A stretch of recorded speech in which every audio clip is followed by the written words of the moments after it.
Control প্যানেলে ঢোকার জন্য যেটা করতে হবে, আপনি যেখান থেকে ডোমেইন কিনেছেন, হতে পারে সেটা গোড্যাডি বা নেমচিপ বা এক্সোজেট domains or whatever it is, ওখানে ঢুকবেন। তো আমি একটু ঢুকি আমার ডোমেইন প্যানেলে। এক্সোজেট ডোমেইন যদি আপনি কিনে থাকেন, বা .com হতে পারে বা যে কোনো কিছু, আর আপনার যেখান থেকে ডোমেইন কিনবেন ওখানকার একটা প্যানেল থাকবে, কন্ট্রোল প্যানেল, সেটা আপনার ইমেইলে চলে আসবে। Okay, so don't worry, just log in করুন ওই প্যানেলটাতে। ওকে,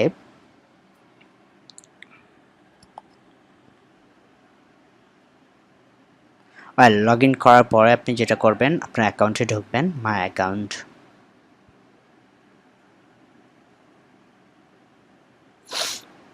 ম্যানেজ অর্ডারস থেকে লিস্ট অ্যান্ড সার্চ অর্ডারস, একটা জিনিস খেয়াল রাখবেন, সেটা হচ্ছে আপনার ডোমেনের প্যানেল, এক একটা কোম্পানির এক এক রকম প্যানেল হতে পারে, domain control panel. So just খুঁজে বের করবেন আপনার ডোমেনের লিস্টিং কোথায় আছে, বা আপনি যদি একটা ডোমেন কেনেন সেই ডোমেনটা কোথায় আছে। জিনিসটা পাওয়া খুব ইজি। হ্যাঁ, ম্যানেজ অর্ডারস থাকে কোনো কোনো ওয়েবসাইটে, কোনো কোনো ওয়েবসাইটে হচ্ছে এন্টার ইউর ডোমেন থাকে, enter on your domain panel or something like that. আর আপনি যদি নেম চিপ হয়, দেন মেন ড্যাশবোর্ডে ওই ডোমেনের লিস্ট করা থাকে। সো এটা খুঁজে পাওয়া আসলে করে খুব একটা টাফ ব্যাপার হবে না। দেন যেটা করবেন, আপনার যে ডোমেইন আছে সেই ডোমেইনটাতে ঢুকবেন। ধরেন এখানে একটি ডোমেইন আছে, তো ডোমেইনটাতে ঢোকার পরে যেটা করবেন, এখানে অনেক কিছুই পাবেন। আগেই যেটা বলেছি যে এক একটা ডোমেইন প্যানেলের ভিউটা থাকে এক এক রকম। ধরেন নেমচিপ বা অন্য কোনো কোম্পানির ডোমেইন প্যানেল এরকম সব কিছু, contact details, name servers, child name servers বা প্রাইভেসি প্রোটেকশনস বা এরকম অন্যান্য স্টাফসগুলো সাধারণত বাম দিকে থাকে। হ্যাঁ, এখানে দেখেন ডান দিকে কিছু আছে। সো আমাদের বেসিক্যালি প্রথমে যে কাজটা করতে হবে, নেম সার্ভার্স বা ডোমেইন নেম সার্ভার্স নামের এই অপশনটা খুঁজে বের করতে হবে। তো নেম সার্ভার্সে আমরা ক্লিক করব। ক্লিক করার পরে এখানে ডিফল্ট কিছু থাকে। হ্যাঁ, ডিফল্ট ধরেন xyz অপশন প্যানেল .com, এরকম কিছু একটা থাকে, যেটা হচ্ছে ডোমেন যখন কিনেন ওই কোম্পানির নিজস্ব নেম সার্ভার থাকে। কিন্তু আপনি তো ওই নেম সার্ভার দিয়ে কিছুই করতে পারবেন না, কারণ আপনার এখানে আপনি যেই কোম্পানি থেকে হোস্টিং কিনেছেন ওই হোস্টিং কোম্পানি আপনাকে কিন্তু পার্টিকুলারলি নেম সার্ভার 1 বা নেম সার্ভার 2, দুইটা নেম সার্ভার দিবে। হতে পারে সেটা নেম সার্ভার 3 বা নেম সার্ভার 4, এখান থেকে অ্যাড মোর করতে পারবেন, রাইট?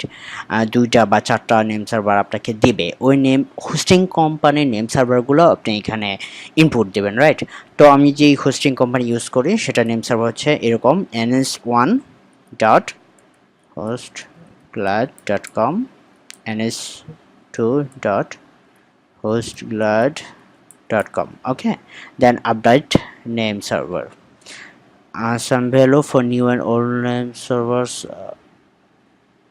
ওকে, আমার যেহেতু অলরেডি এটা দেওয়া আছে তাই এই ভ্যালুটা আসছে। আপনি যখন নতুন করে এটা দিবেন, সো এখানে কোনো এরর দেখাবে না। দেন যেটা করবেন, update name server, that's it, আপনার এখানে কাজ শেষ।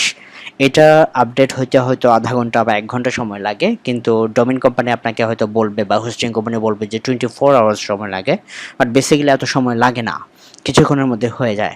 দেন আমরা যেটা করব, এই যে ডোমেইন নেমটা, এই ডোমেইন নেমটা আমার হোস্টিং সার্ভার অ্যাড করব, দ্যাটস ইট। আমার হোস্টিং সার্ভারটা কিন্তু আপনার ডোমেইনের সাথে কিন্তু অলরেডি কানেক্টেড হয়ে গেছে নেম সার্ভারের মাধ্যমে। এখন জাস্ট এটা আমরা অ্যাড অনের মাধ্যমে বা অন্য কোনো উপায়ে আমরা এই ডোমেইন নেমটা জাস্ট হোস্টিং সার্ভারে সেট করব, দ্যাটস ইট। আপনার কোনো কাজ নেই। এখন যেটা করব, আমরা হোস্টিং সার্ভারে ঢুকবো।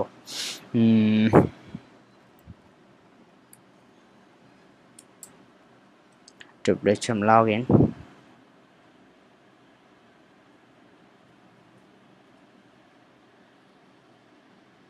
Okay, that's it. এটা হচ্ছে আপনার একটা প্যানেল, আমার WHM প্যানেল। এখন আমরা যেটা করব, এটা আপনার বেসিক্যালি দেখার দরকার নাই। আপনার নর্মালি যেহেতু একটা সি প্যানেল পাবেন, সো সি প্যানেলটাতে আমরা ঢুকি। C panel, okay.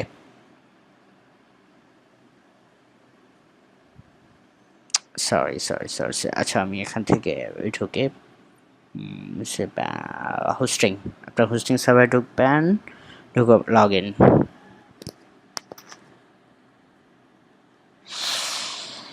Okay, log in করার পর লিস্ট অ্যাকাউন্টস আপনার যেটা হবে ধরেন সি প্যানেল,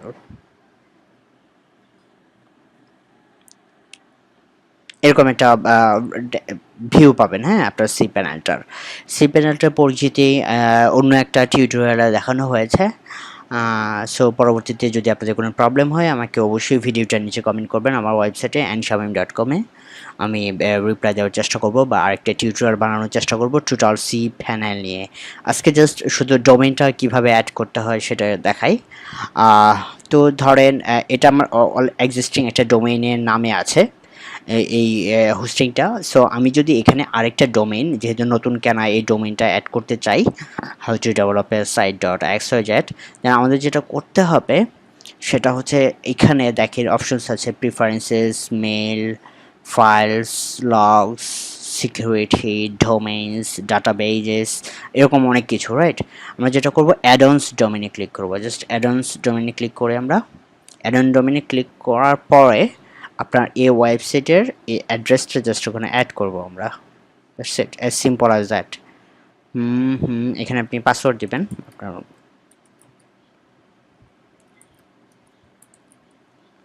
দ্যাটস ইট, আপনার ডোমেইনটা দেন অ্যাড।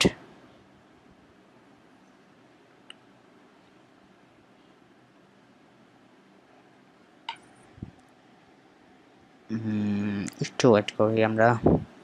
ওকে, দেখেন এখানে অ্যাড হয়ে গেছে আমার ডোমেইন নেমটা, রাইট? ওয়েল, এখন আমরা যেটা করব, আমাদের ডোমেইন নেমটা অ্যাড হয়ে গেছে। এখন যদি আমরা এটা একটু ব্রাউজারে চেক করি, হয়তো কিছুটা সময় লাগবে প্রোপাগেটেড হইতে, বাট সাথে সাথে হয়ে যাওয়ার কথা। ও সরি, একটু সময় লাগবে। হ্যাঁ, হয়তো ১ ঘন্টা বা ২ ঘন্টা পরে আপনি চেক করবেন, দেখবেন যে আপনার এখানে ডিফল্ট কিছু ফাইল সিস্টেমের নাম চলে আসছে। দেন আপনি যেটা করবেন, আপনার cPanel থেকে WordPress সেটআপ করে ফেলবেন। WordPress সেটআপ করা খুব ইজি cPanel থেকে।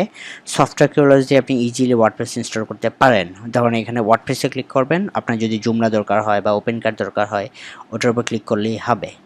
দেন ইনস্টল। এখন এখানে দেখেন চুজ প্রোটোকল, এখানে বিভিন্ন প্রোটোকল আপনি চেঞ্জ করতে পারেন, দেখিয়ে দিতে পারেন এইচটিটিপি আর এইচটিটিপির সাথে ডব্লিউডব্লিউ থাকবে কিনা বা এইচটিটিপিএস কিনা। আমরা যেটা করব, আমরা এইচটিটিপি ডব্লিউডব্লিউ ডট এই সেটটা নিলাম, রাইট? দেন আমরা এখান থেকে ডোমেইন একটা, যেই ডোমেইনটা অ্যাড করেছি ওই ডোমেইনটা খুঁজে বের করব। কি ডোমেইন ইউজ করলাম আমরা, এইটা, রাইট? আমরা হোস্টিংটার যে ডোমেনটা মাত্র অ্যাড অন ডোমেন হিসেবে ইনস্টল করলাম সেটা খুঁজে বের করব। দেন ইটস ইট। ইন ডিরেক্টরিতে আমরা ব্ল্যাঙ্ক রাখবো, কারণ আমাদের সাইটে ডিরেক্টরি আমরা চাই না, আমরা মেইন ডিরেক্টরিতে আমরা ওয়ার্ডপ্রেস ইনস্টল করতে চাই। টেবিল প্রেফিক্স আপনারা ইচ্ছা করলে চেঞ্জ করে দিতে পারেন। সাপোজ এখানে ডব্লিউপিও আছে, এখানে আপনার পরিচিত কোনো একটা শব্দ দিয়ে, অবশ্যই সেটা যাতে 3 লেটার বা 4টা লেটারের বেশি না হয়। Okay, site name, how to develop a website. Okay, step by step guide of developing a website. That's it. আপনি অ্যাডমিন পাস, এখানে একটা পাসওয়ার্ড দিতে পারেন আপনি। ওকে, আপাতত অ্যাডমিন থাকুক। অ্যাডমিন 321। ওকে, ওয়েল, আর কিছু করার দরকার নাই। কোনো যদি থিম ইনস্টল করতে চান, সাপোজ সিলেক্ট করলাম এটা, দেন ইনস্টল, এটা মেল অ্যাট, এখানে পাঠিয়ে দিলাম ইনস্টলেশনস, দেন ইনস্টল।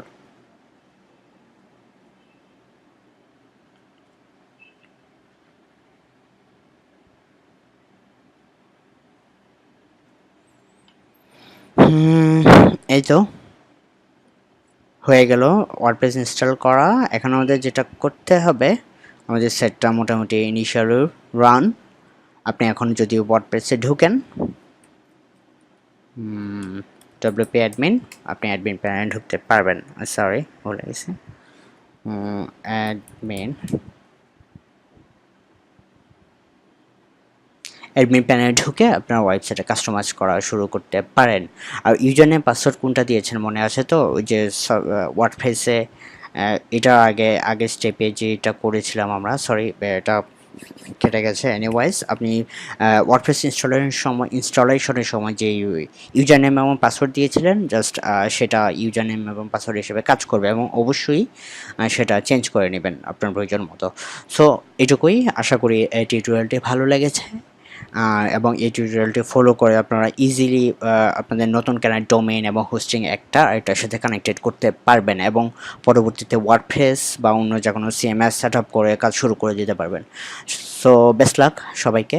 পরবর্তী টিউটোরিয়াল দেখার আমন্ত্রণ রইল, এবং যদি ভালো লাগে অবশ্যই ফেসবুক, টুইটার এবং গুগল প্লাস সবখানে শেয়ার করে দিতে পারেন ভিডিওটি। ধন্যবাদ সবাইকে। আল্লাহ হাফেজ।